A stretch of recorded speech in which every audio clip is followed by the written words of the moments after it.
Hello and welcome to today's webinar, one of our more popular events, Estate Planning and Elder Law Essentials, presented by Elville and Associates, Managing Principal and Lead Attorney Stephen Elville.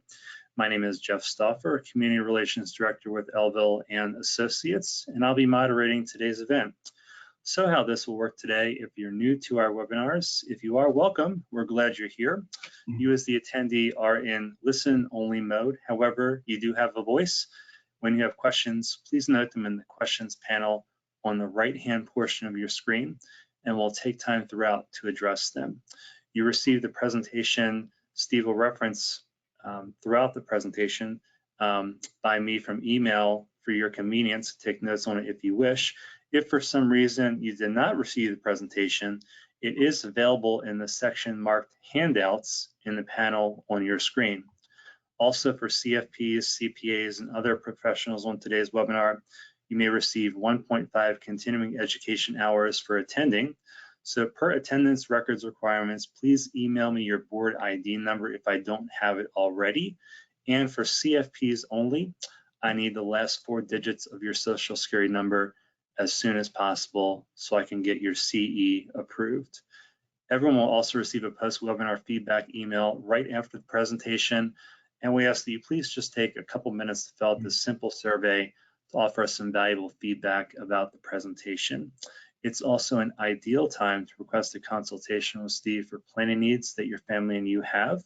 And we always look forward to being a resource to you here at Elville and Associates now and in the future.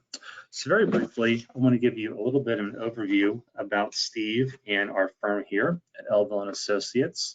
So I'm going to pull up some information about us here, which you should hopefully be able to see.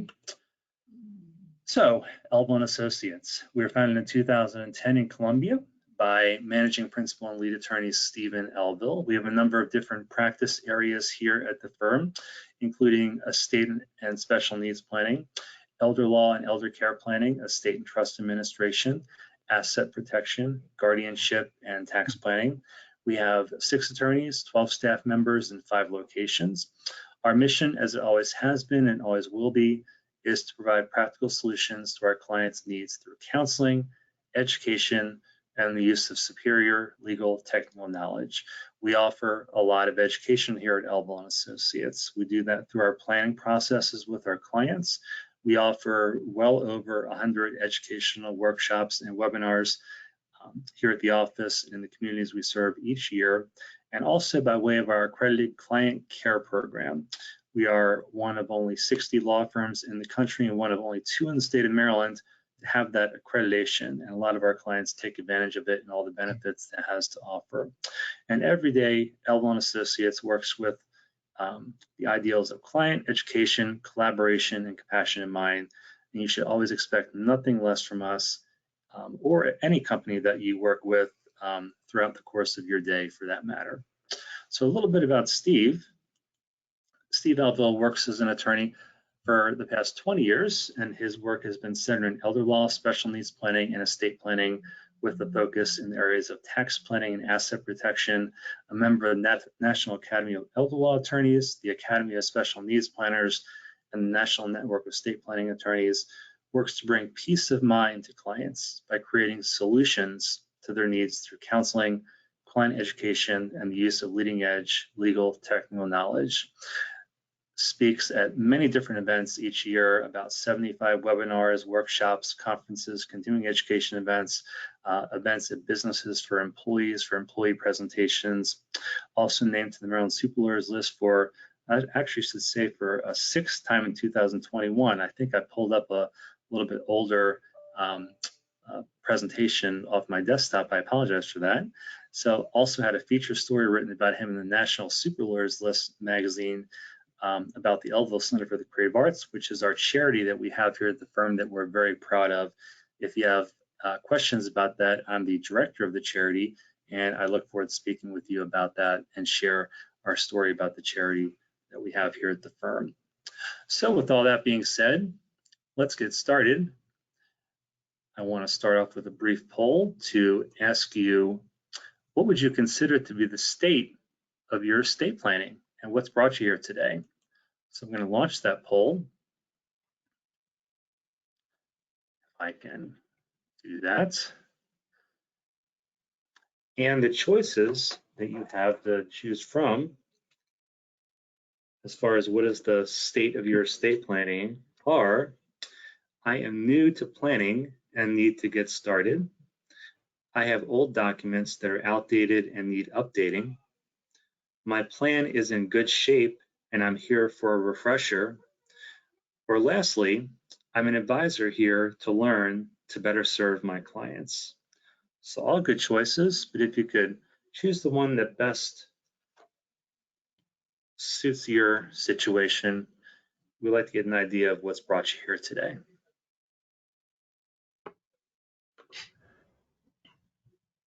And the responses are coming in.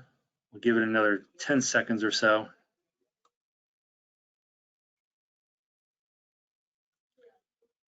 Okay, so we have 38% saying I am new to planning and need to get started. 13% saying I have old documents that are outdated and need updating. Another 19% saying my plan is in good shape and I'm here for a refresher. And another 31% saying I'm an advisor here to learn to better serve my clients. So welcome to our advisors that are here. It's always great to see you here to gain some education for your clients. So with all that being said, everybody, I'm going to stop talking and let you hear from the person that you really came here, Steve Elville. Steve, I'm giving you the reins here. Very good, Jeff.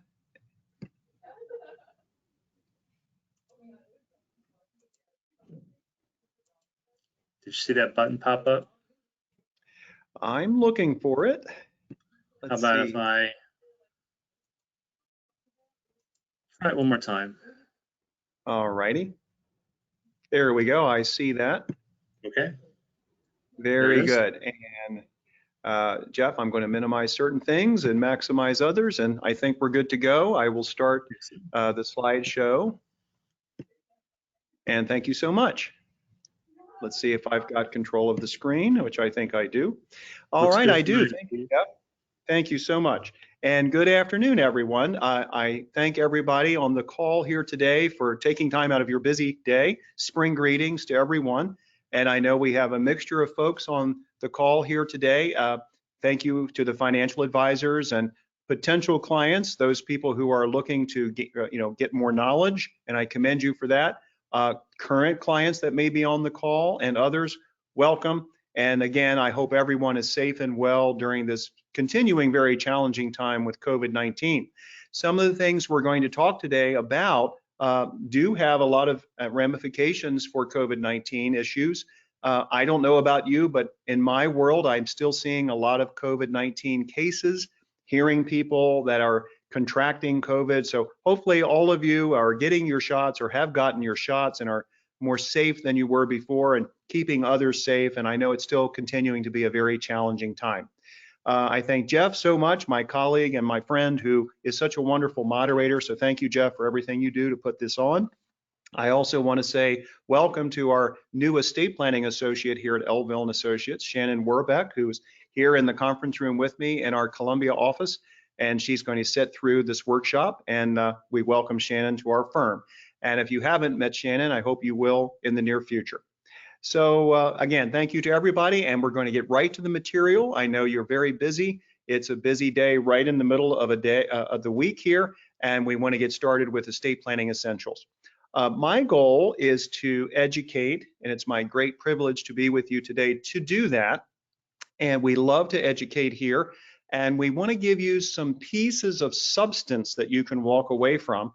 We also want to give you not only just information, which I think a lot of us lawyers are known to do. You know, we pontificate a lot on information, but we also want to make it practical. We want to give you practical steps to go forward. So we want to show you that the estate planning process is doable, that there is a path forward, and we want to make it as easy as possible. So I promise we will talk about that. So lastly, we're going to be taking questions throughout this webinar workshop. And Jeff is wonderful with this. I want you to feel really at ease to go ahead and send him questions at any time. I will stop at certain points throughout the workshop to ask Jeff if there are any questions. So feel free to send us your questions. We will address them. And for any questions that we cannot address practically today during the webinar, I promise we will address them eventually after the workshop is over. So please feel free to ask questions. This is an informal session. But again, our goal here today is to impart information, education, and a sense that there is a path forward to accomplish things. So with that said, let's get started. And again, thank you for being here. We're going to cover what is an estate plan and what is the process. I just mentioned the process issue. The process issue is what really concerns a lot of people. Coming to someone and talking about their personal issues, and it's so very personal. So we're going to talk about that and how to overcome some obstacles there. Why most estate plans can fail and what you can do to avoid that. You know, it's a negative way to start to talk about failure of estate plans, but that's been my experience, that a lot of estate planning can be done, but it also can fail if it's not maintained. We're going to talk about that. We're going to talk about wills versus trusts, and these are some of the basic questions that people have in the country, across the state of Maryland and in the country in general. What is a will? What is a trust? And which one should I have?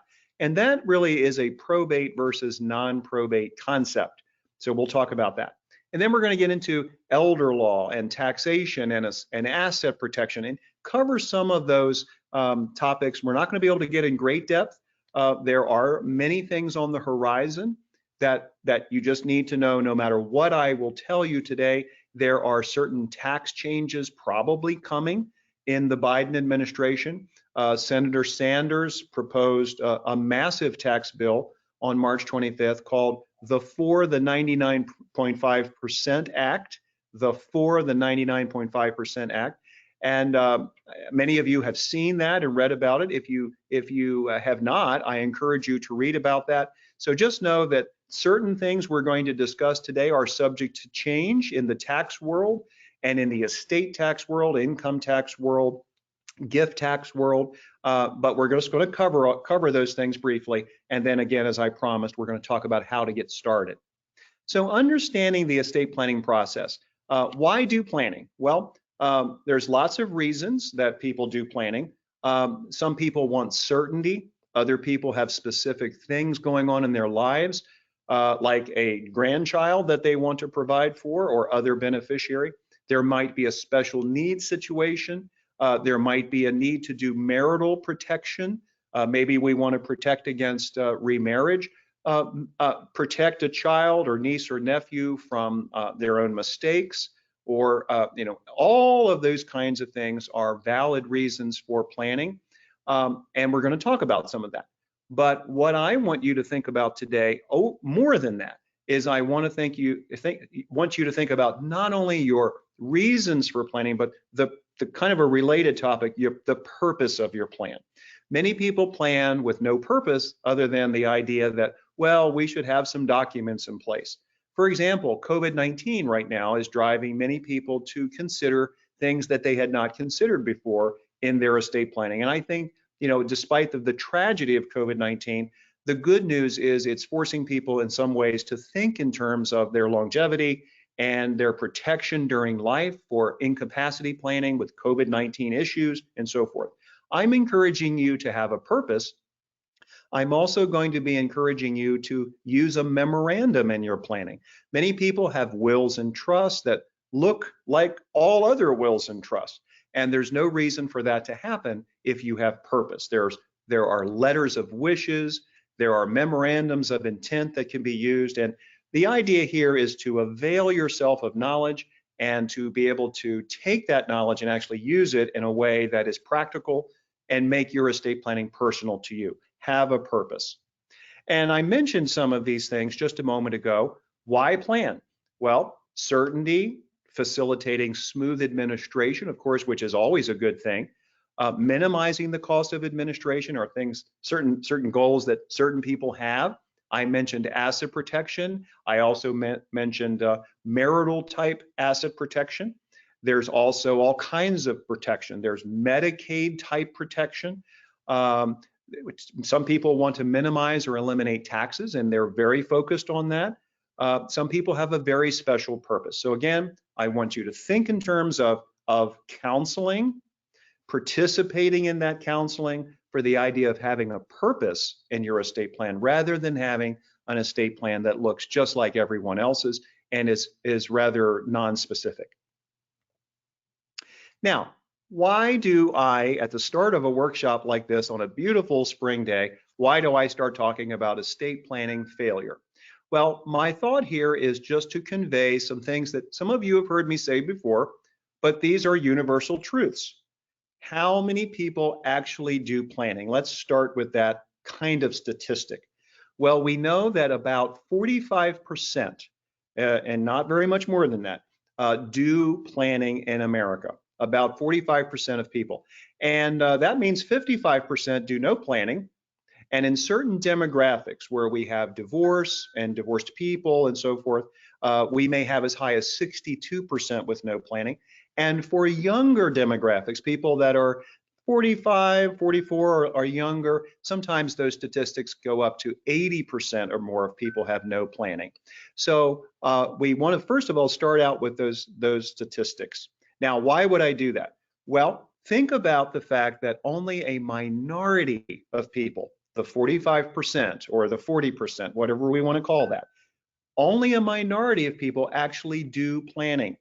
So here's a question for you, and some of you may have cheated and read the materials in advance, which is fine. I'm glad you did that. But how many years go between times that the minority of people do planning, and then for that minority of people, meaning the people who are on top of things, how many years go by before they have a follow-up visit with their estate planning attorney of any kind? I'm going to pause for just about 10 seconds on this one. And some of you may be very, very astute on this and guess very well. But the only statistic I'm aware of through the National Academy of Elder Law Attorneys and the National Network of Estate Planning Attorneys and those kinds of organizations is 19 years at a time. 19 years between visits, and that's for the people who are good. That's for the people who are doing the right things. So can an estate plan fail if we don't update that estate plan for 19 years at a time? I think common sense would say many estate plans are going to fail because why? And we're going to get into that for just a second. The top of this slide shows that people tend to treat documents, the will, the trust, the powers of attorney, as an estate plan. And as a lay person, you have every right to think that. It is an estate plan. You went to get an estate plan and now you have one. So nothing wrong with thinking about it as an estate plan. But if you do think of it that way, your plan will likely fail. You need to think about an estate plan as a process, a life process, just like working with your financial advisor or working with your financial company, filing your taxes every year. It's this process that separates estate plans that work versus estate plans that will fail, usually from neglect. And we'll talk about this a little bit more about why failure is prevalent and what you can do to avoid that. Now, we're going to talk about the major types of planning. So the type that tends to fail, I'm just going to term that as traditional estate planning. Traditional estate planning is a transaction. You go to an estate planner, you get a set of documents, you take those documents and you do what with them? You put them away and you may never look at them again. Or you may, if you're very good, you may come back and have them updated every 19 years. If you're doing better than that, then I salute you, and so does Jeff. What we want is not that traditional estate planning. We want to do a non-traditional process. We call that legacy planning at Elville and Associates. We consider ourselves to have what we would call a caring for clients model. What does all that mean? It means that we're encouraging participation. We are encouraging more than just the traditional transactional process. So I won't spend a lot of time on this. You can look at the materials and use them as a resource. But remember, a traditional estate plan is limited to really one phase. It's getting the clients in for signing a document, getting the clients out the door. There is no education. There's typically no education of the client. There's no education of the family members. The documents represent the planning. There's no maintenance and updating. And then the cost of the overall planning is really never addressed. And clients are usually never contacted again, leading to the plan failing in many instances. Now, is this the client's fault? It could be the client's fault, but generally it's going to be the fault of the attorney for not making sure that they are educating, not making sure that the client has a path towards family education, including fiduciaries, including their financial advisory team or tax team. So again, we want to stay away from this traditional planning. And instead, we want to look at this as a three-step process. And I know there are a lot of these things are cliches, a three-step process, a six-step process, but I want to get past the numbers and just say, let's look at what this process is. We want to spend time in designing and implementing the plan.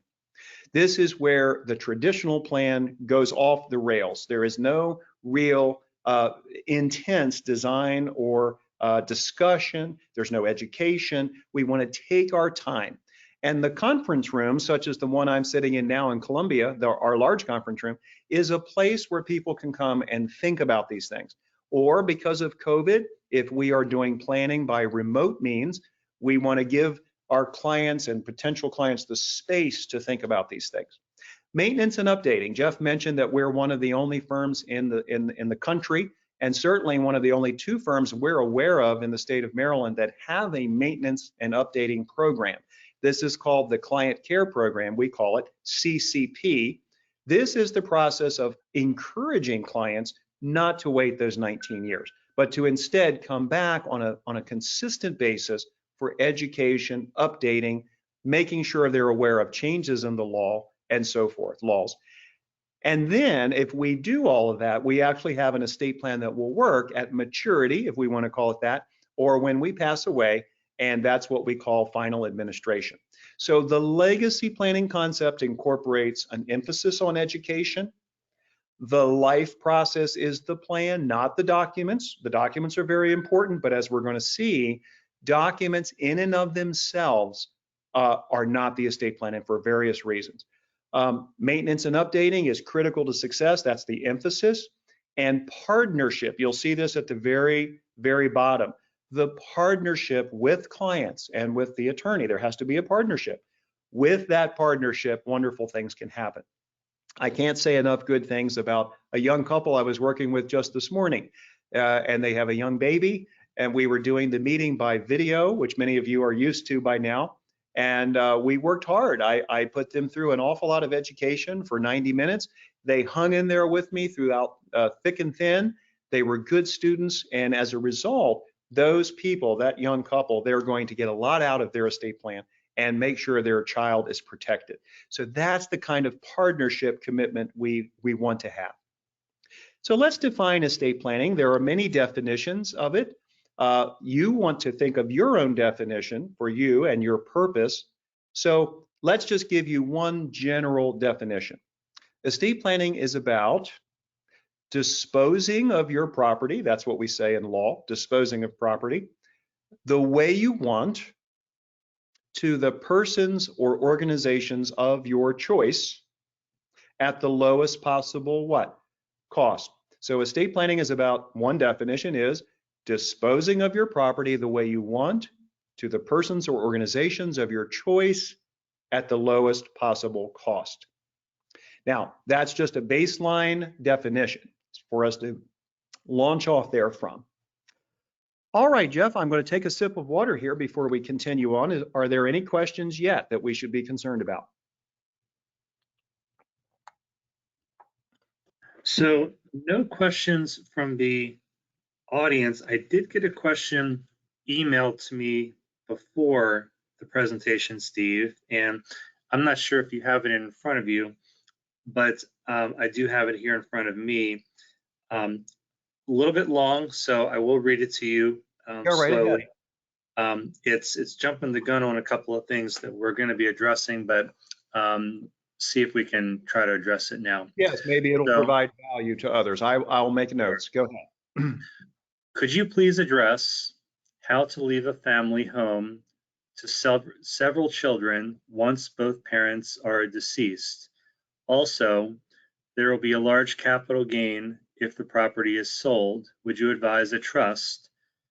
How would you ensure there is not a legal issue if one of the children is not inheriting the home? Okay, well, I'll go ahead and answer that just in the interest of time because we may not have time at the end for that. So I'll just say at the outset, if I'm understanding the question correctly, there is a family heirloom property, it sounds like, and this could be a beach property, it could be a mountain property. Someone I was speaking to today told me they had a Maine property, and this is a family property that is going to pass or is passing to several siblings, let's say, or beneficiaries. So one of the ways that that can be handled, if the owners are still alive, and I apologize, they may not be, they can leave that property in trust. Another way of dealing with it is for the beneficiaries, if they've already received it, is to form an LLC for the purpose of kind of setting the parameters. Who can use it? When can they use it? Who are the managers? What happens if one of the persons that owns the property with the LLC wants to sell their interest? And there are restrictions on that to keep it in the family. So there are ways of dealing with that, and that's a very interesting and very common kind of situation. The latter part of the question I would have to answer at another time if we could talk offline about that. I don't have enough information to be able to answer that question. But just please know that if several beneficiaries are receiving a special property that has been in the family and they want to preserve that in perpetuity in the family, there are ways, if everyone's cooperating together, there are wonderful ways to deal with that. So thank you for that question. All right, Jeff, if there's no other questions, I will continue, and maybe there are. Not at this time. I'm sure that there will be soon. Thank you so much. All right, continuing on now, let's talk about wills versus trusts. So probate versus non-probate. I'm going to show you the basic parameters of this subject. This is one of the biggest questions people ask across the country. So a will is subject to the probate process, okay? So the probate process, there's a little bit of a description here, but if I were to tell you, and many of you probably have dealt with probate, probate is the process of proving a will to be valid. That's what that process is all about. And once we go through this rather simplified version of what probate is here that I've tried to give you the parameters for, at the time the court approves the probate accounting and all interested persons have not objected, then the court will approve that and then the estate can be distributed. So probate is the process of making sure everyone has access, everyone has information, everyone knows what's happening, and then the personal representative can distribute the estate. So when we talk about basic estate planning, we're talking about wills or revocable living trusts. Wills or revocable living trust. We're going to get to the trust in just a second, but a revocable living trust is nothing more than a substitute for a will. So you can have a will or you can have a substitute for a will. A will is going to go through probate by its very nature. If someone dies with probate assets and they have no will, is there probate? And if we were doing this workshop live in person, I would take some time to see some hands from the audience and so forth, but I'm not able to do that, so we're just going to keep going. But the answer is yes. If someone dies with probate assets and they have no will, there's still probate, and that probate will be distributed under the laws of what? The laws of intestacy.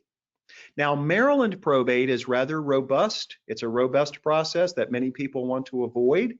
My understanding from my Virginia colleagues is that probate in Virginia is less onerous, much less, but I'm not a Virginia lawyer. I just have heard this. So probate is not the same in every state. But what is a probate asset? Let's define this. And if you are writing this down, a probate asset is an asset that has no joint owner and it has no beneficiary. So it's an asset that is solely owned by someone with no joint owner and no beneficiary. That is a probate asset in Maryland. it will have to pass through the estate before it can be distributed. You'll see here the cost of probate according to AARP, and I read that very long ago, but I believe it's still accurate. And that would consider New York, California, all these kinds of jurisdictions. On average, probate is about 4 to 7%. That is a misnomer in some ways, so let me explain. The average cost of probate is 4 to 7%, including New York.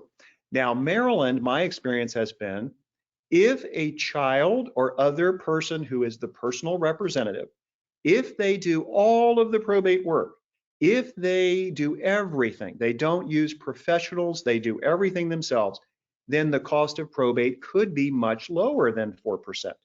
But the statutory fees in Maryland are basically almost 4% in probate. So that's why I'm saying the average is about 4%. If the personal representative takes commissions, if there are attorneys involved and CPAs and other people, the cost will not be minimal. So that's where I'm getting that from. This is what a will structure looks like. I apologize that this is not three-dimensional, but the power of attorney and the advanced medical directive are the incapacity documents, which we're going to talk about. The will is the driving force. So with the will-based structure, we have the will driving everything, and we have powers of attorney, advanced directives. Let me stop for just a second. Does an IRA go through probate? I'm just going to stop for 5 seconds. The answer is it shouldn't. An IRA should not go through probate. It should have a beneficiary designation. What happens if an IRA does not have a beneficiary designation? Well, it's the same thing with an insurance policy. It will go through probate. The worst part about the IRA problem is that the tax is accelerated to almost immediately upon probate. So we want to avoid problems like that. But just remember, not everything is going to go through probate, but some things that are not supposed to go through probate, like an IRA, can go through if they do not have a beneficiary. So this is a will-based plan. Now, the revocable trust is a substitute. It's a substitute for a will. Many people will say, what should I have, a will or a revocable trust? Well, to me, it is a counseling issue. A revocable trust is a wonderful thing for a lot of people. It's not for everybody. We have to remember that. So a revocable trust is a private document. It is basically like a contract. It is a private contract. It is a substitute, as I was saying, for a will. But look here in this slide. What is the number one thing a revocable trust does? The top of the slide. It avoids probate. And you'll see there's an asterisk there. It avoids probate if it is properly done. So what does that mean? Well, step one, there's 2 steps. Step 1 is the proper design of a revocable trust, just like the design of a will. Take the time in that process, not a rushed process. Number 2, after that revocable trust is signed, then we have to fund or align the assets in that revocable trust. Does everything go into the revocable trust? The answer is no. Retirement plans stay outside, generally speaking, almost all the time. And life insurance, I should have said, generally speaking, is outside the trust, although it doesn't have to be. So retirement plans outside the trust, life insurance may or may not be owned by the trust, but the non-retirement assets, CDs, cash, savings, money markets, mutual funds, brokerage accounts, savings bonds, real estate, those types of things, those non-retirement assets are moved into the revocable trust. Now, once we have a fully funded revocable trust, we have a trust that will actually work. Now, look at this. What is a revocable trust not supposed to be, and what is it not? It is not an asset protection vehicle. So a revocable trust is nothing more than a reflection of the grantor. It's only a reflection of you or I. It does not avoid creditors, and it does not provide tax savings. With that said, it's a wonderful tool, okay? It's a wonderful tool, and if it's properly done, the cost of administration should be and will be less than the cost of a probate administration. So that is the difference between a revocable trust and a will in a nutshell. This is an example of a revocable trust. So you'll see that the main thing that we used to have here, the will, that will is now not the driving force. The fully funded revocable trust is the driving force. But notice we still have a backup plan. We have that will there. It's a little bit of a different kind of will that we were just talking about. It's designed to back up that revocable trust.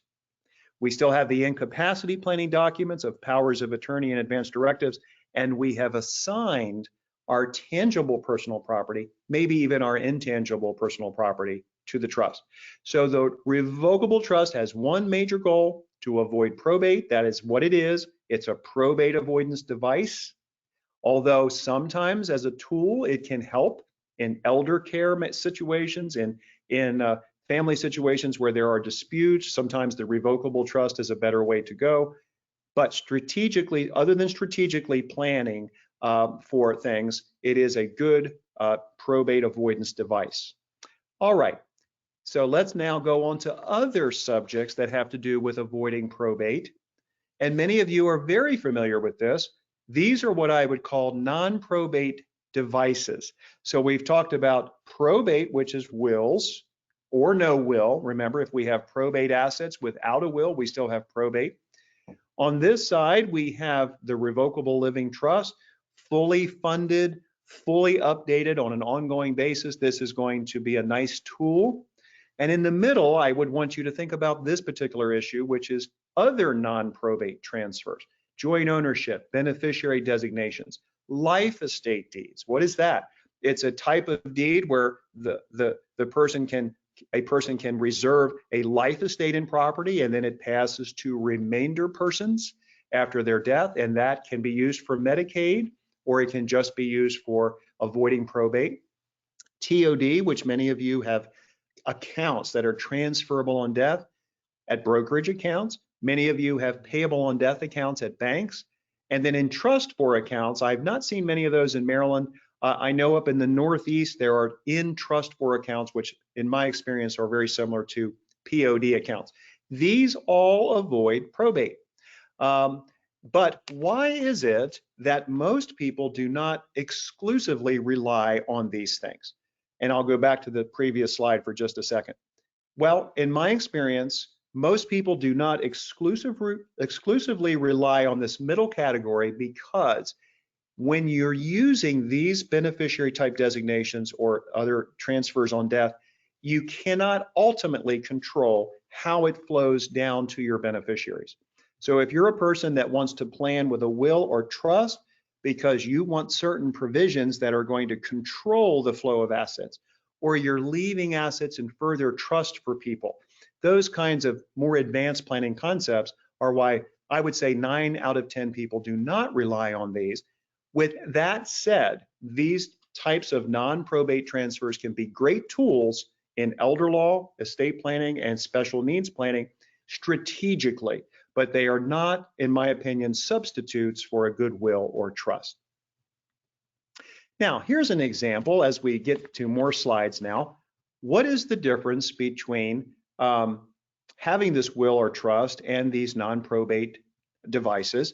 Well, what you're seeing here in this slide is everything passes to the surviving owner or beneficiary using those kinds of devices. And if everything goes perfectly, this is going to work beautifully. There's no probate, and the will or trust, and this is a big thing I'm getting ready to tell you, the will or trust did nothing with this.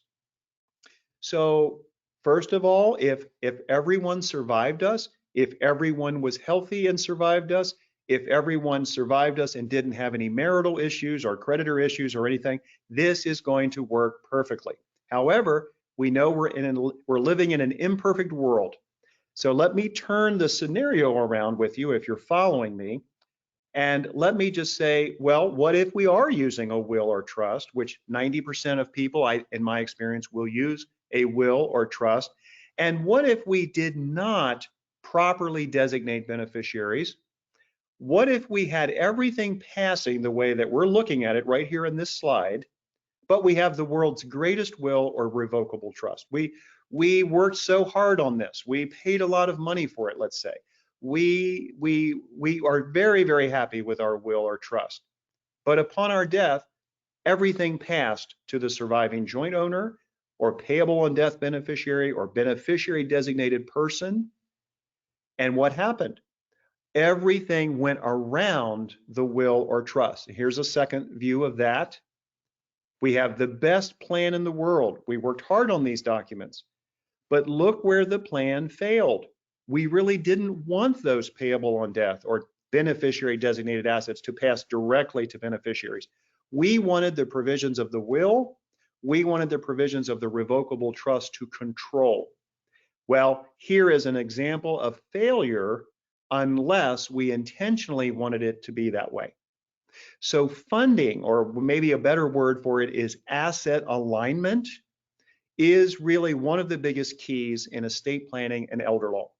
If you were to say to me, Steve, what is one of the most important things for me to think about as a potential client or as a current client or as an advisor, it would be, how will you own your assets at the time of death? How you own them, how they're titled is probably the most important thing in the estate planning world, because that's going to determine your intention, your purpose about where those assets are going, and whether they're going to go through a will-based plan or whether they're going to go through a trust-based plan, and whether they're going to go in the way that you wanted to the persons or organizations of your choice. Remember that definition? And did it arrive there the way we want it? And we just have to make sure if we use these non-probate devices that I just discussed, we have to be intentional about those, just like we have to be intentional with our will or trust. So Jeff, I'm going to take another stop right there and just see if there are any questions. Thanks, Steve. We do have a couple of questions. And the first one is, why is the revocable trust not tax saving? Very good. I'll go ahead and answer that. Thank you for that. What I mean is the revocable trust in and of itself does not provide a tax savings versus having a will or not having any estate plan at all. Now, with that said, the revocable trust, especially for a married couple, can be a wonderful tax planning tool where all the potential tax planning that will take place on the death of one spouse and on the death of both spouses, it's all kind of wrapped up in there and it's articulated. But what I mean is that by developing a revocable trust and properly funding that trust, that in and of itself provides no estate tax or an income tax savings. It's just a substitute for a will. So that's what I mean by that, and I hope I'm making that clear. And please email me outside of this presentation if you would like to discuss that further. Thank you. Next question. In thinking about the future, elder care, if the only child is the sole beneficiary on the revocable trust, would that child need to be put on the primary residence deed as joint tenant right of survivorship? Okay, and I'm just going to couch this by saying I don't know all the circumstances, so you can't take this as legal advice, but generally speaking, if I'm hearing your question correctly, that would not be what I would do. As a matter of fact, generally speaking, you do not want to make a child a joint owner of your primary residence or any other asset. I realize it's an only child in your example, and I realize that it's a special circumstance and it's probably going to be just fine. But 9 times out of 10, we don't want to have children as joint owners because, many of you are aware of this, our children's creditors could affect us. So let's say we make a child a joint owner of an account. If that child had creditors, which I'm not saying they ever will, but if they had a divorce, if they had a creditor from a car accident, they were being driven into bankruptcy by creditors, creditors could and would probably attack the 1/2 interest in the house, and you might lose your house. So that is not a good way to do it. It's an excellent question. Thank you for asking. but there are ways to get there much, much more safely for you, and I'm happy to discuss that with you. Thank you for that question. Okay, thank you. And another question, and last one, you keep mentioning trusts as being funded. So what briefly exactly does that mean? And do you as the attorney help with that process? That's a wonderful question. Thank you for that. And I apologize for my overuse of the word funding, because that is a word that causes so much confusion. So probably a better word is to say asset alignment. Asset alignment.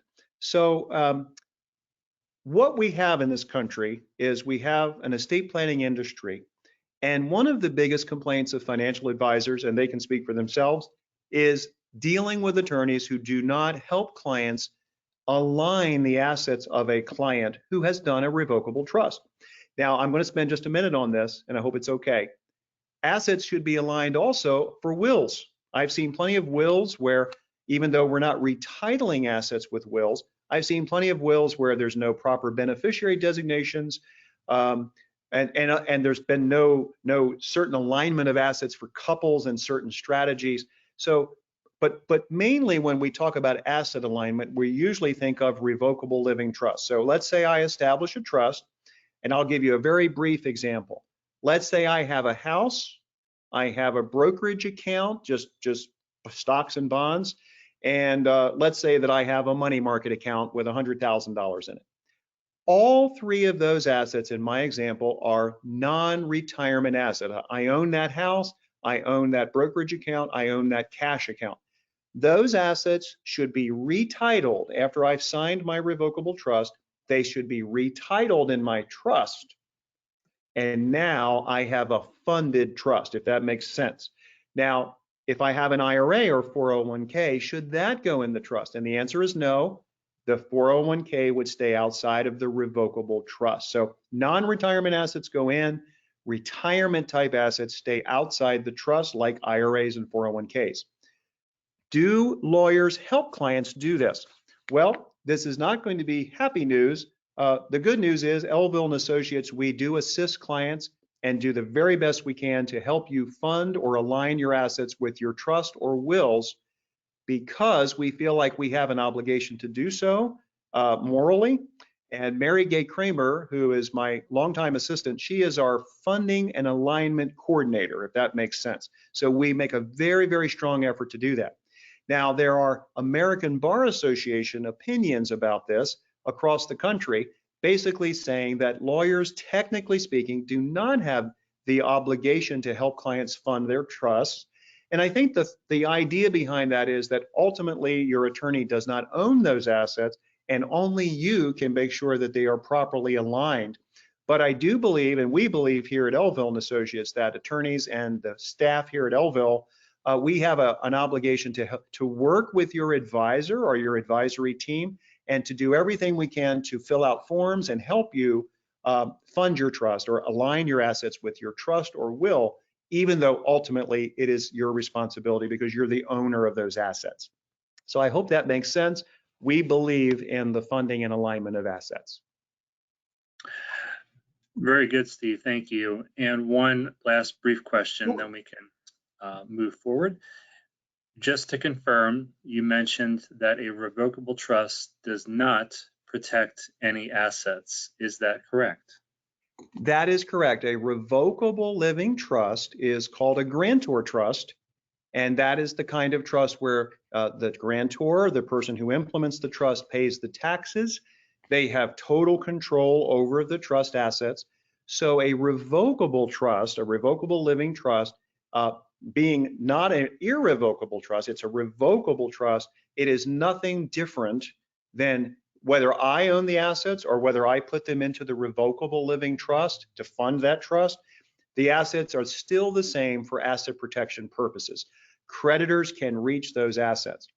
Now, if I use a revocable trust, and let's say I leave a trust for my spouse at my death, this is an irrevocable trust at death, or I leave a trust for my child at death, and I make sure that trust is properly structured, that's called a spendthrift irrevocable trust, then I can make sure that at my passing, that does protect assets from the claims of creditors to whatever extent the law allows that. But the revocable trust in and of itself does not provide for asset protection for the grantor or anyone else involved in that trust during the grantor's life.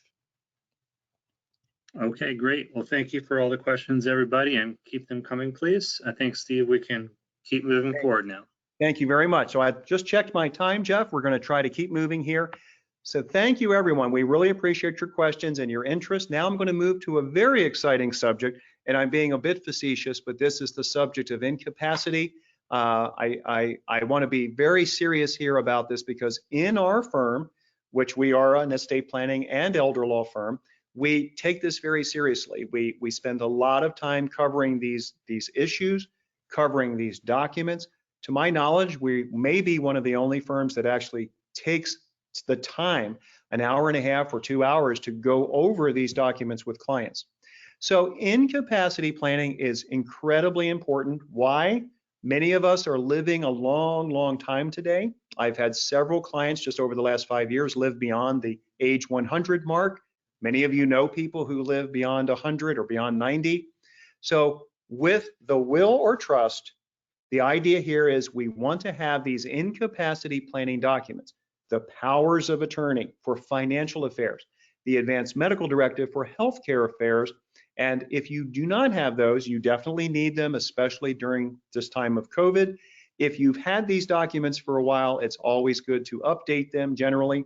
But what is the big issue here? We are avoiding guardianship. So you see my not so great graphic there that really says, when I have agents, I have financial agents under my power of attorney. When I have healthcare agents under my advance directive, so these are the fiduciaries, these are your trusted agents, and those agents are cooperative and they get along well, we are avoiding guardianship. I want to throw out to the nice people who had the questions about revocable trust. When we have a revocable trust, we also have that as an incapacity planning tool that avoids guardianship. So back to powers of attorney and advance directives. This is for the purpose of not only articulating who our agents are, but avoiding guardianship. Guardianship of our property, guardianship of our person. We don't want to lose our legal rights, and we always want to have our self-determination. That's what these documents are about. Now, I won't spend a lot of time on this slide in the interest of time, but this is talking about how powers of attorney and advance directives can be structured. We're going to talk about the advance directive in just a moment. Now, you'll notice as I go backwards, you'll notice that I've shown two powers of attorney here. The Maryland statutory power of attorney. Maryland has its own power of attorney in the law. This is a good thing because that power of attorney is enforceable by law, but it's just not flexible for some of the advanced planning that we people like us do at Elville. So we use two powers of attorney, as do many advanced estate planners in the state of Maryland. The statutory form is simply not enough in many circumstances, and I'm not going to go through every one of these slides, but there are two statutory forms, just for your education. There is a short form, it's literally only 5 or 6 pages, and then there's a long form that's literally long, long, long, and has many choices. But because it's a statutory form, our interpretation of the law is that we're not supposed to change that form. We're not supposed to substantially change it. So what we want to do is customize a power of attorney, which is why we use the statutory form for its good purposes. It's enforceable by law, but also we want that ability to customize a power of attorney without the risk of nullifying the power of attorney. So we don't want to nullify the statutory form. So there are many reasons why a power of attorney needs to be enhanced or customized, and we're big believers in counseling, as you know, and one of the things we want to counsel people about are these enhanced powers. Gifting powers, powers to receive compensation, powers to create trusts. In a perfect world, we want the powers of attorney to have all these powers, because why? We're living in a very quick changing, fast-paced world. We want to have all of our options available. Now, are these kinds of enhanced powers the right powers for everybody? And the answer is absolutely not. Clients need to be counseled about their powers of attorney and not just sign forms that have been used by thousands of other people that have all of these powers that have not been articulated or explained. So powers of attorney need to be customized, and they need to be customized to the general needs of the client. Now, a power of attorney can be effective immediately. We don't have time to really spend on that today, but think about that. I just had a client this morning that said, Steve, if I sign this immediate power of attorney, it doesn't go into effect until I'm disabled. Is that correct? And I worked with that person until they had the understanding, which most people fall into the trap of, which is, oh, my agent is not going to act for me until I am actually disabled. Well, that is only if you choose the second or third choice here, which is basically actually the third choice. It is not effective until you, the principal, are disabled. So powers of attorney have to be very carefully considered today in today's world. There are arguments due to COVID. There are arguments in favor of having powers of attorney effective immediately so that no proof of disability is required. And again, this is a judgment call. This is a personal counseling issue. So just know that this is something that has to be customized. Now, many of you will consider your advanced medical directive as one of the most important things that you have. And I cannot disagree with you on this. For some clients, again, it's the most important document. I would strongly encourage you to look at your advanced directive, to understand that it is not, if it's the Maryland form, it's not the only form. There are several advanced directives out there. One of them is called the 5 Wishes. I personally like the Attorney General's form because it's widely recognized and accepted. It's got the state law behind it, but just remember there is no set form for an advanced directive. There is no requirement that it be in the form of the Maryland Attorney General's form. What I do recommend is that you customize your advanced directive. Why?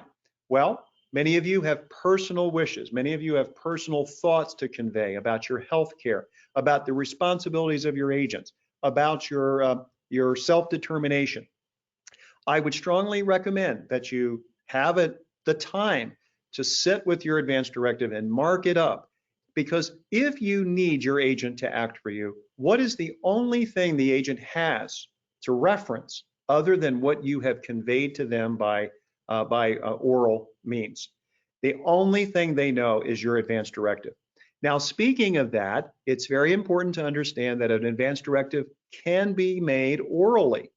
It can be made orally. So if you do not have an advanced directive and you're in a facility, you have the right by law to articulate your advanced directive to the physician or the person there at your bedside, and they should drop everything and write down your wishes for your advanced medical directive. It can also be done electronically. MOLST, the Medical Order for Life-Sustaining Treatment, this continues to be an educational adventure to make sure that people are educated about what this is. Many people on this video or webinar, I should say, are aware of this Medical Order for Life-Sustaining Treatment. What does this mean? It means that if I'm in a facility in Maryland, a hospital, now hospitals are not supposed to require the MOLST form for 21 days, but as a general practical measure, we can safely assume that if we go into the hospital, we are going to receive a MOLST form, which is signed by the nurse practitioner or the doctor. It is not signed by you. It is not signed by your agent. But if I'm in an assisted living, a nursing home, a rehabilitation center, or if I'm even living in independent living, such as a continuing care retirement community, I am required to have a MOLST within 48 hours. So a MOLST form, which is a medical order, as compared to the advanced medical directive, that MOLST form is something you should know about if you don't already know about it. I was meeting with a young man yesterday whose parent is in a facility, and just as I suspected, he was not aware that his parent, by virtue of living in that assisted living, is a person who has a MOLST form. So therefore, as her agent for healthcare, he needs to be aware of what this form says. If you would like more information about MOLST, please let Jeff and I know. But just know that Maryland is one of only a handful of states that requires MOLST. So MOLST is not something that's going to be signed by you, but it is something that will affect you. And there are ways of dealing with that and making sure that your agents understand what it is. It's an educational thing. It is not something to worry about. It is definitely something to know about. Now, we're going to switch to the latter part of the presentation, and we've gone through wills and trust, incapacity planning. Now, a lot of people will say, Steve, what is the difference between estate planning and elder care? Well, my best definition is to say estate planning is about tax planning, the pure disposition of assets, asset protection in the conventional sense. I want to protect against remarriage. I want to protect my child or niece or nephew. Elder care is about those things, but with more of an emphasis on disability, with more of an emphasis of someone who's 65 years of age or older, or it could be a younger person who has a disability, a special need, saving assets for Medicaid purposes, preserving assets for special needs purposes, housing, Social Security, those assisted living contracts, continuing care retirement communities.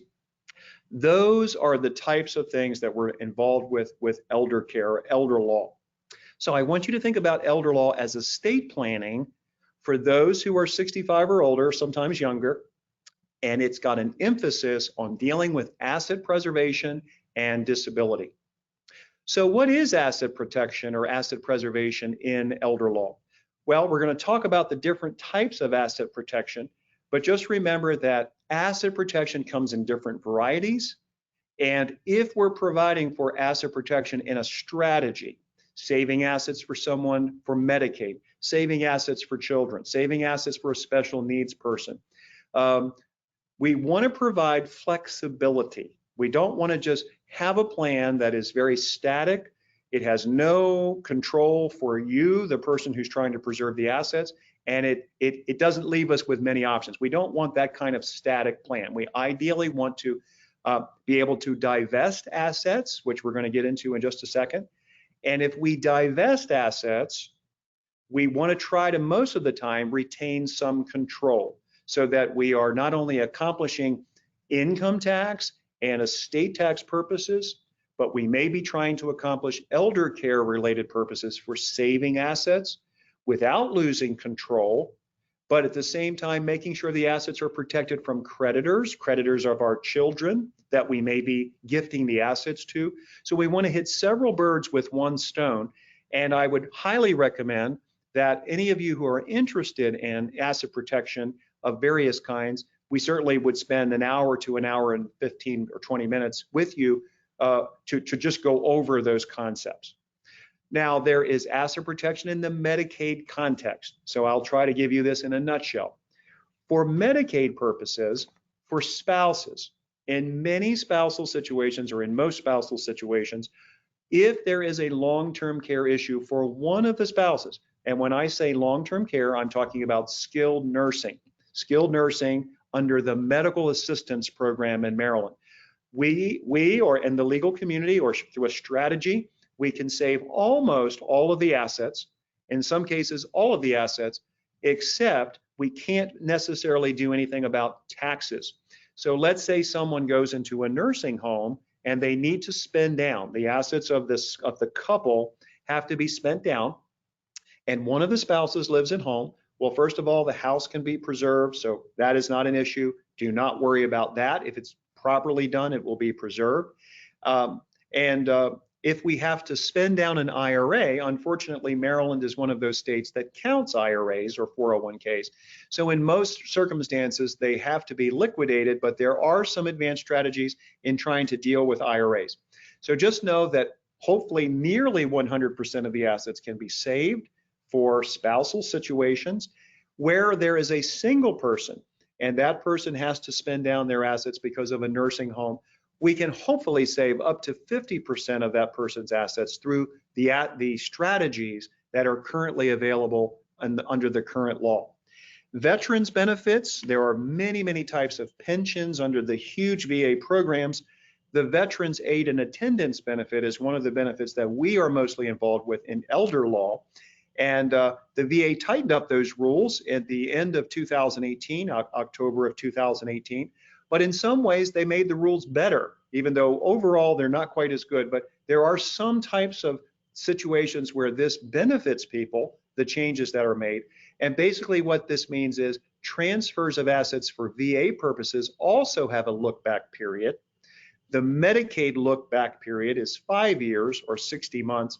And depending on what we're doing, we might look at it not as a look back period, but a look forward period. So there's many things to discuss here about elder law versus estate planning. Sometimes we are doing combinations of both. Sometimes a person or a couple will be doing conventional estate planning and move to a more elder law centric type of plan. Now, let's switch gears now in the interest of time. Jeff, I'm checking my clock. We're going to switch from elder care now to purely estate planning and the estate tax exemptions. And actually, we need to soon update this slide because we've been living in this wonderful world of unprecedented estate tax exemption amounts. So many of you know this already, but from a federal estate tax point of view, each of us can leave 11.7 million of assets with no tax. That's our estate tax exemption. For couples, we 2 times 11.7 million. So you can leave more than 23 million between 2 people to your heirs with no estate tax. And for Maryland, right now, we enjoy very high exemptions of 5 million each. Maryland has its own state estate tax. It also has an inheritance tax, but we won't get into that today. Now, the March 25th shot across the bow from Senator Sanders, for the 99.5% Act. If this kind of thing is enacted, the federal estate tax exemptions are going to go down. They're going to go down to maybe 3.5 million. Who knows? We do not know exactly what will happen. All we know is that the discussion of these things has begun, the long-awaited discussion. Now, if those federal estate tax amounts go down to 3.5 million, I'm almost certain that the Maryland exemption will go back to what it used to be, which is 1 million or less. So just know that we're living in a time of what we in estate planning now call the temporary big exemptions. So if you are a person on this call or an advisor that has a client of significant wealth, if they want to use these, and I'm using that word very broadly, use their 11.7 million exemptions before they go away, they must be proactive and they must see their estate planner soon. So there are things that can be done. We don't know when the new laws will be in effect. We don't know what they will be. We think, based on the March 25th introduction by Senator Sanders, we think it will be January 1st, 2022. But we don't know if they would be retroactive. We don't know. We just know that many, many people are going to need to review this. And I'm going to, and I say review it in 2021. Now, with that said, the broader reaching aspects of what is being proposed are going to affect many, many people. Yes, 3.5 million, 7 million between a couple, that's still a lot of money, but there's been a lot of wealth created in the last 5 to 10 years. It's going to affect a lot of people. Certain things like the estate tax annual exclusion, which is $15,000 per person per year. There are certain proposals that be limited. Business discount valuations will be limited in the future according to this particular type of legislation. Capital gains may have big changes where there is a carryover basis instead of the stepped up basis that we've had for many years. There are proposals that we go to a Canadian system where all taxes have to be paid for capital gains at the time of death. Another proposal is that the capital gains are trued up every year. There's all kinds of things on the table. I will say that our sources tell us that this is a rather serious type proposal and we should take it seriously as something that actually could happen. So my advice is to have your plans reviewed in 2021 as early as possible, even though we really don't know what's going to happen ultimately. Portability. This is the ability of the surviving spouse in a spousal situation to be able to use the 11 million current exemption, the 11.7 of their deceased spouse, to be able to make that election. That election has to be done within 24 months. The portability issue changed our entire world of estate planning several years ago. We still have portability. Maryland has portability. My understanding is, and I could be wrong on this, that Senator Sanders' proposal, if something like that went through, would not change portability. So that's at least a good thing. Marital control and planning. We talked about protecting spouses and remarriage protection. So just know if you're married and you pass away first, you can either leave assets outright to your surviving spouse or in further trust. And that could be because of marital control issues that you're concerned about. And remarriage, 8 out of 10 men roughly remarry. So that's a pretty high percentage, just to make you laugh.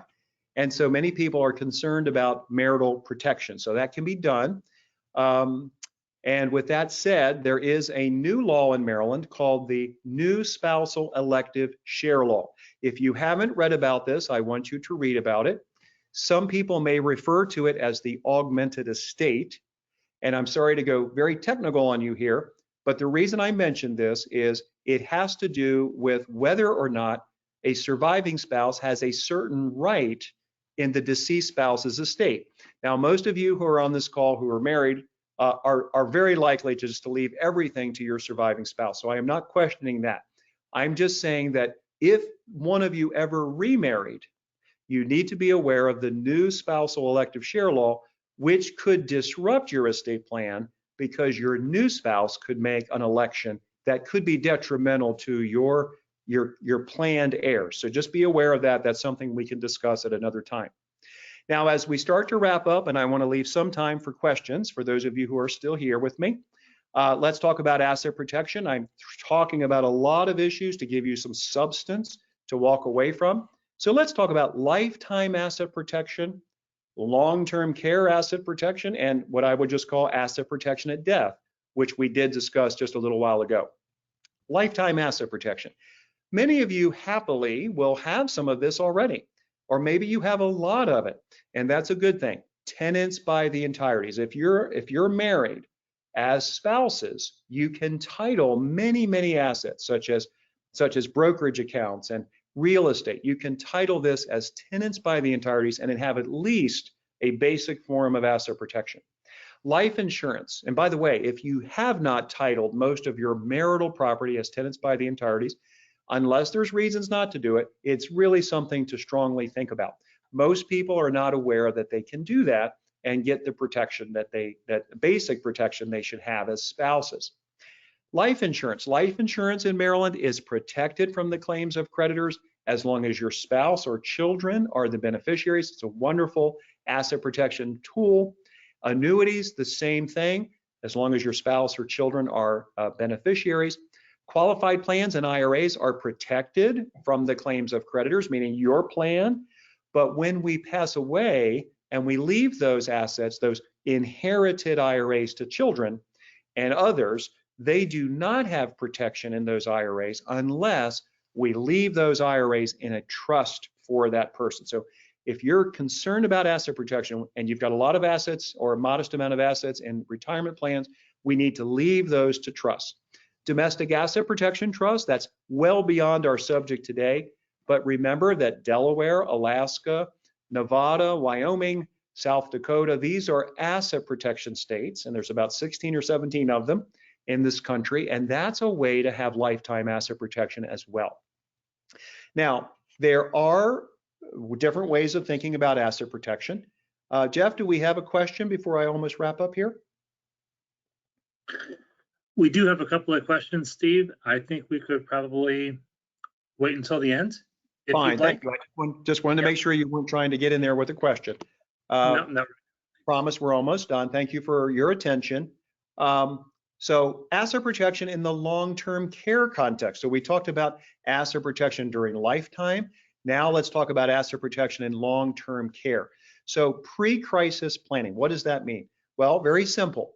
There is no current crisis happening, and a couple or an individual wants to talk about preserving assets, putting assets out of the reach of a Medicaid spend down. So to do that, we would use Medicaid trusts. Why would we use a trust? Well, we don't have to, but if we use a trust, we can protect the grantor's money, the person who's trying to save this for the family. We can protect their money from the claims of the beneficiary's creditors. And we can do that without giving up the cost basis adjustment, the step up in basis, subject to what President Biden's administration is going to do with this issue. And also by preserving all kinds of other income tax issues, and also control for the grantor. The grantor would not have to give up complete control. They would at least have a modicum of control. The Veterans Asset Protection Trust is a different kind of vehicle, specifically for veterans who want to qualify for the VA aid and attendance benefit, but that trust is similar to the Medicaid trust with a couple of differences. The use of trusts under wills. Maryland, in its recent augmented estate legislation, the one with the spousal elective share, Maryland actually got on board with this planning strategy, which is allowed by federal law, that if I am married and I have an impaired spouse, I have a spouse who has a progressive illness, I can use a trust under my will, and it has to be under a will. And if I die first and I leave assets to my spouse under that will, the assets that I leave to that trust for my spouse, I should have said trust and not to my spouse, the trust for my spouse, if I leave assets to that trust, those assets are exempt. They are exempt for Medicaid purposes. And if my spouse is in a long-term care facility under Medicaid, the state of Maryland cannot recover against my spouse, and those assets are exempt and will ultimately pass down to my other beneficiaries. So the use of trusts under wills is very powerful. Crisis planning, of course, we talked about this just a moment ago. Crisis planning is where couples, let's say, do a Medicaid spend down to protect the well spouse. The other type of crisis plan is when, and this is where you see this buzzword called the half-loaf strategy, or what we call the rule of halves, where we have a single person. That person has a certain amount of assets, and that person is going to go into a long-term skilled nursing facility. We can save about, hopefully up to 50% of the assets under the current law. And then we talked very briefly about life estate deeds. Life estate deeds could be used exclusively outside of a trust. They could be used exclusively to preserve a piece of real estate from Medicaid by starting the 5-year period. We recommend using a trust over the life estate deed, but in some cases it is the better choice. The trust sometimes, many times, is the better choice for flexibility, but both are designed to protect assets. Now, last slide, protecting the shares of children and spouses and grandchildren and nieces and nephews. This is the third leg of asset protection. We talked about asset protection during life, asset protection in the long-term care context. This is asset protection at death. So remember that when we had that will or we had that revocable trust, when we passed away, we can leave a trust for our beneficiaries. We might call that trust a spendthrift irrevocable trust. It's an irrevocable trust at our death. It is spendthrift protected. What does that mean? It doesn't mean the beneficiary is a spendthrift, although they may be. This means that the beneficiary cannot give away or assign their trust assets. There's a wall of protection.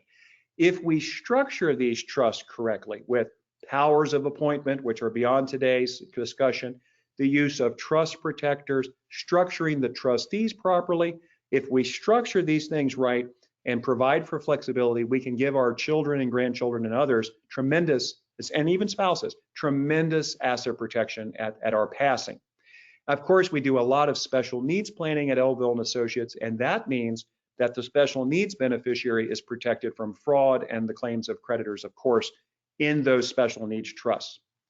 So as I wrap up, I want to thank you for your attention, and all of that information was very, very good, and I hope you'll use that as a tool going forward. I hope you'll study it. I hope you'll go back to it.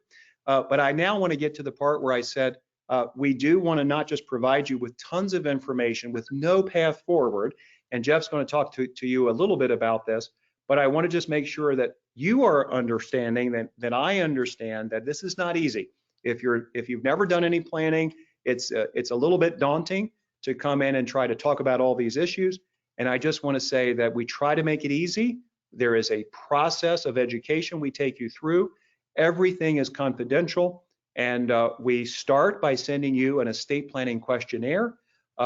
Jeff will send you out today a survey, and you can indicate that you would like to talk, you would like to get another consultation. We don't charge for estate planning consultations, so there's no cost. We give you what we do, and we try to make it where we're taking one step at a time to make you feel comfortable, where we're going to care for you and your family in the process of the planning and beyond. So I just want you to know we're aware that it's not easy. We encourage you to let us review your existing plans or to just come in and talk about the new plan. And advisors, we are ready and willing to review documents. If you have some documents for clients that need to be reviewed, this is one of the biggest things we can do to be of service, is to review documents at no charge and give the client and you our opinion. So Jeff, I just want to say thank you to everyone and let you close out in the time that we have. Well, thanks, Steve, as always. Wonderful job. Appreciate your time and your knowledge as always. And we do have a few questions to end before I give a couple of closing thoughts. So we do have a question from somebody that's on a number of our webinars, and it's an interesting one. Can you provide an example of asset protection for a single person? All right, so I'll try to answer that question intelligently, because I'm not sure whether you mean during life or at death, but asset protection for a single person could be, I'm a single person that wants to do a domestic asset protection trust. Now, this is way beyond today's discussion. I'm going to establish, for example, a Delaware self-settled trust. In Maryland, you cannot do that, but that's an example of advanced estate planning. Let me get more basic. I'm a single person, and I want to do asset protection planning for my beneficiaries. So in your will or trust, you would provide for protection at death for the beneficiaries. So that would be a typical estate planning technique to provide protection for them. Now, for yourself, if you're referring that I am a single person and I want to have asset protection for myself, I think it's a part of an analysis that says, okay, how many retirement type assets do you have? Do you have a thrift savings plan, or do you have a 401k or a 403b or IRA? Those are asset protected. How much insurance do you have, and who are your beneficiaries? Do you have any annuities? Those types of things. What are your insurances? What are your homeowners limits, and do you have an umbrella policy? Those are the kind of things that we would discuss, and I hope I'm answering your question. There is no good way to protect all assets in Maryland for yourself during life other than to go through that analysis and then possibly use the laws of another state if we needed to get asset protection, because we cannot do it all in Maryland, but you do have protection in certain assets that I hope I made clear. Thank you for that question. Thank you. And the next question is, if mother is in long-term care and father is in the home, but sells the home, I've heard that Medicaid can take 50% of the profit. Is that true, or can they take those funds based on need? You mentioned that the home for the healthy spouse living in the home can be protected. It's a wonderful question. So again, not knowing all the facts, I'll give you a general answer.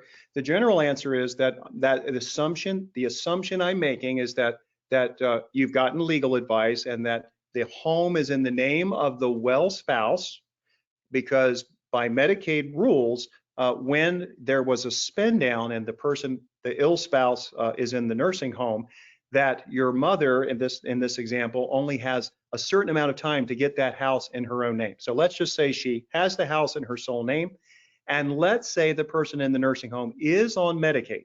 There has been an approved Medicaid application. At that point, mother's house is definitely exempt because she's got the house in her sole name.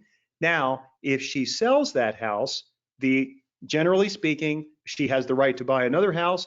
She is a separate entity from your father who happens to be in the nursing home. So there's a lot of variables on this answer, but let's assume that father has been approved for Medicaid.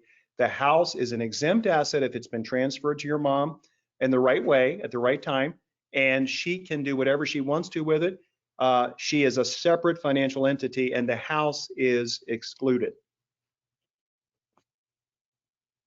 Okay, great, thank you. And next question, isn't there a nominal amount that the healthy spouse is allowed to maintain? Yeah, so I think the question here is about a Medicaid spend down for a couple, and let's just use round numbers. And this is a very odd formula, so write it down. If there is a couple, Medicaid looks at both spouses prior to the approval. It looks at both spouses as if their assets are combined. This is a general rule of thumb. And so that the assets of the ill spouse at the time of application can be no more than $2,500. There are some states that have higher limits than that. Maryland says the ill spouse or the Medicaid applicant can only have $2,500 or less. The well spouse, if we use round numbers, can keep up to $130,000. So the well spouse, can keep one half of the assets up to $130,000, roughly speaking. Now, the Medicaid spend down and preserving assets has to do with how that is done leading up to the time of the application and the approval, and making sure that you're getting proper legal advice so that you can save the maximum amount. So that 130,000 rough number is the maximum, but many people, of course, have much more than $130,000. So the house in that example for a spouse is excluded, and the amount above 130,000 can be dealt with successfully so that it is not lost. So that's why in a Medicaid spousal spend down situation, if it's done properly, we can preserve most of the assets, and it's a timing issue, and it's a getting ahead of it kind of issue, and stepping through it step by step to get the person qualified and to save as many assets as possible. Okay, and two more last questions, and then we'll wrap up here. What is tenants by the entirety? Thank you very much. So tenants by the entirety is a Maryland law, and many states have it. Delaware has it, and others. This is joint ownership for spouses. It's between spouses only, and basically means this. If I own a property jointly as joint tenants, even with a spouse or a non-spouse, you could be married and own property as joint tenants. That means if this spouse gets sued, this spouse's one half of the property could be lost, because in joint tenancy, the joint tenancy can be severed and the creditor can get one half. If it is a tenancy by the entirety, and of course this is only between spouses, it means that if this spouse gets sued, but this spouse doesn't, then tenants by the entirety is a non-dividable whole. The creditor cannot separate this into two. Now, if both spouses get sued, then tenancy by the entirety is weak, and the property could be lost. But it is a basic form of ownership between spouses. What most people don't realize is that they can own other property other than just their primary residence as tenancy by the entirety, such as a brokerage account. And you can even own those assets inside of a trust, even inside of a revocable trust, as a tenancy by the entirety. Okay, thank you. And last question, with regard to funding trust, would it be more efficient to use TODs or a beneficiary for brokerage non-retirement accounts? Good question. So that is a great question, because remember I said that TOD or POD could be used strategically. And I think there are times when, instead of retitling an account inside of a trust, which generally is the highest and best thing to do, There are times when using TOD is a good idea. I'll give you an example which may not be the one you were thinking of. Let's say we have a business, we have a corporation, and we don't want to retitle the stock certificates of a corporation inside of a revocable trust for whatever reason, even though we used to do that all the time. We could have a transferable on death designation of the stock or of the company interest to go to the trust. So there are strategic times when that makes sense. My limitation on that I have found is that POD, payable on death, not transferable on death, payable on death accounts at banks, I have found that banks will not allow a trust to be a POD beneficiary, whereas brokerage accounts will allow a brokerage asset to be TOD to a trust. But a POD cannot be made to a trust as far as I'm aware. Excellent question. Okay, yeah, and thank you again, Steve. And thank you, we Jeff. want to thank everybody here on the webinar for being here today, taking time to educate yourself, and also for the advisors here today for taking time out of their day. Lots of great questions. And so, you know, you've taken a great first step in, you know, educating yourself, and we want to encourage you to get started.